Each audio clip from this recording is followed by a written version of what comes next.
થલતેજ વિસ્તારના ક્રિકેટ ગ્રાઉન્ડમાં ભૂતકાળમાં ક્યારેય ન ઉજવાઈ હોય તેવી રીતે ભવ્ય ધૂળેટીની ઉજવણી કરવામાં આવી હતી। જોકે આ ધૂળેટીની ઉજવણીનો એક વિડીયો સોશિયલ મીડિયામાં વાયરલ થઈ જતા વિવાદનો મધપૂડો છંછેડાયો છે। સામાન્ય રીતે ધૂળેટીના દિવસે શહેરના અનેક પાર્ટી પ્લોટ્સ અને ક્લબ્સમાં ધૂળેટીની વિવિધ પ્રકારે ઉજવણી કરવામાં આવી હતી, પરંતુ આગ બુઝાવવા માટે વપરાતા ફાયર ફાઇટર મંગાવીને આયોજકોએ ધૂળેટી રમવા આવેલા લોકોને મોજ કરાવી હતી।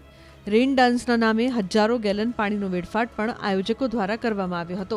કારણ માત્ર એટલું જ હતું કે આયોજક અન્ય કોઈ નહીં પરંતુ એસીપીના પુત્ર જ હોવાથી તેમના માટે ફાયર વિભાગ જાણે લાલ જાજમ પાથરી હોય તેમ એક ફોન કોલ પર ફાયર ફાઇટર મોકલી આપવામાં આવ્યું હતું।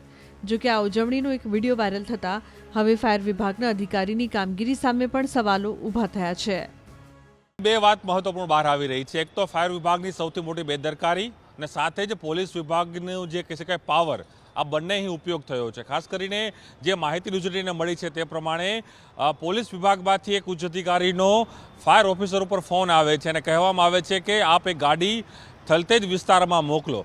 એટલે જે ચીફ ફાયર ઓફિસર છે અમિત ડોંગરે તે અહીં નીચેના કર્મચારીઓને હુકમ કરે છે કે આપ આ ગાડી છે અહીં મોકલો।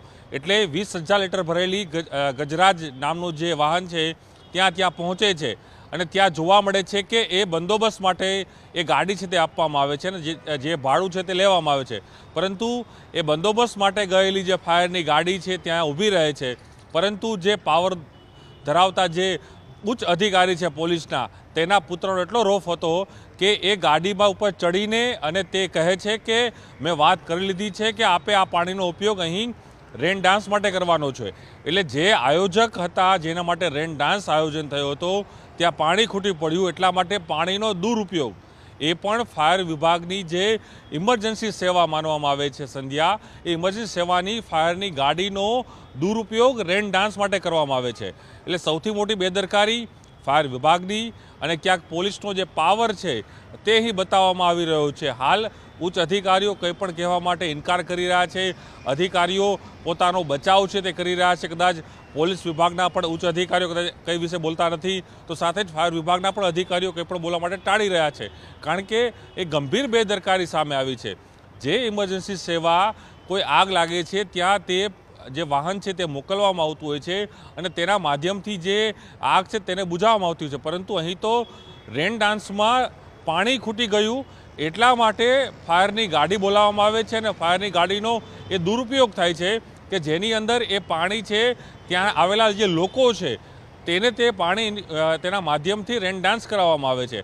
એટલે આપ એ કઈ હદ સુધી એ પાવરનો ઉપયોગ થયો છે। અને સાથે જ જે ફાયરના ચીફ ઓફિસર છે અમિત ડોંગરે, એ પણ એક શંકાના દાયરામાં છે, કારણ કે કોની સૂચનાથી એ આ ગાડી જ્યાં મોકલવામાં આવે છે, અચાનક જ છેલ્લી કલાકોમાં એ ગાડી મોકલવામાં આવતી હોય છે, આ ગાડી આ પ્રકારની અહીંયા એક્ટિવિટી કરે છે, તો જવાબદાર કોણ?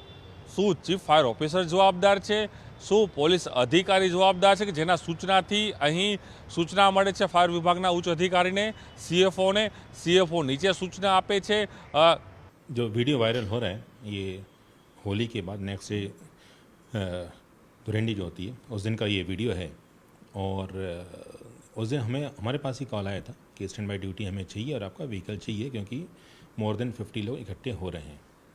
तो असेंबली पॉइंट था, तो उसको ध्यान में रख करके हमारा व्हीकल हम डिप्लॉय किए थे as a stand by duty.